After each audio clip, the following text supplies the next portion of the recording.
are amazing things happening inside these clouds.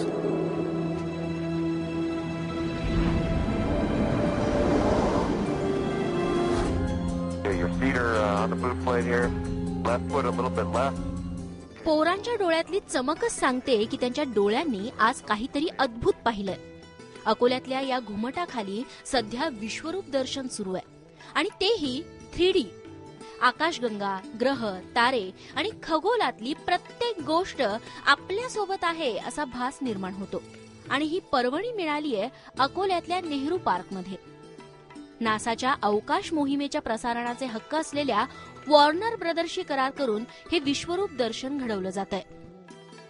नासाद्वारे अंतराळामध्ये सोडलेल्या Hubble यानामध्ये IMAX 3D camera बसवण्यात आला होता आणि या कॅमेरा सहाय्याने अंतराळाचं वास्तविक चित्रण करण्यात आलं होतं. या चित्रणासाठी आवश्यक आधुनिक तंत्रज्ञानाची सामग्री आम्ही उपलब्ध करून या चित्रपटाचे अधिकार मिळवले आहेत आणि त्यामुळे हे भारतातलं पहिलं ठिकाण ठरलं आहे की ज्यामध्ये अत्याधुनिक तंत्रज्ञानाच्या सहाय्याने आपण अंतराळात फिरण्याचा वास्तविक अनुभव घेऊ शकतो. 2010 मध्ये 2D आणि आता 3D. जणू आपण अवकाशात तरंगत असल्याचा भास. स्पेसवॉक असो की हबल दुर्बिणीच्या अत्याधुनिकीकरणाची मोहीम, ती आपणच करत असल्याची अनुभूती येते. टेक्नॉलॉजीचा इतका बेटर यूज मी कदाचित पहिल्यांदा पाहिला अकोल्यात. याआधी 3D फिल्म्स बऱ्याच बघितल्यात. नागपूर, पुणे, मुंबई अशीच फक्त नावं आपण ऐकतो की 3D म्हटलं तर फक्त हेच, 3D म्हटलं तर फक्त हेच.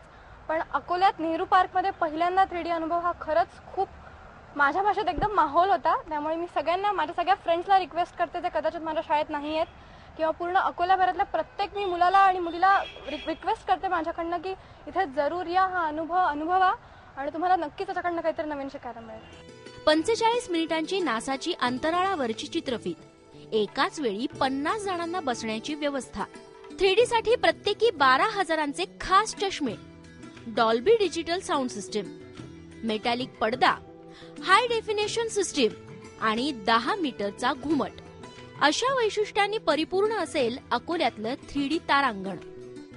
की मुलांना ज्यावेळेला आपण शिकवतो त्यावेळेला जर त्यांना आपण प्रॅक्टिकल गोष्टी दाखवल्या अशा प्रकारे तर ते लवकर कनेक्ट करतात स्वतःला. म्हणजे वास्तव्य काय असतं त्या ठिकाणी.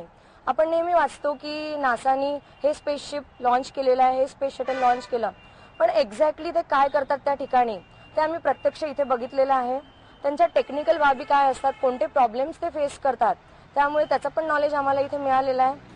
खगोलशास्त्राच्या अभ्यासाचा आवाका तसा खूप मोठा आणि गूढ आणि त्याची आवड लहानपणापासूनच लावण्यासाठी तारांगण हा त्यातला महत्वाचा दुवा. मग केव्हा येताय या 3D तारांगणात?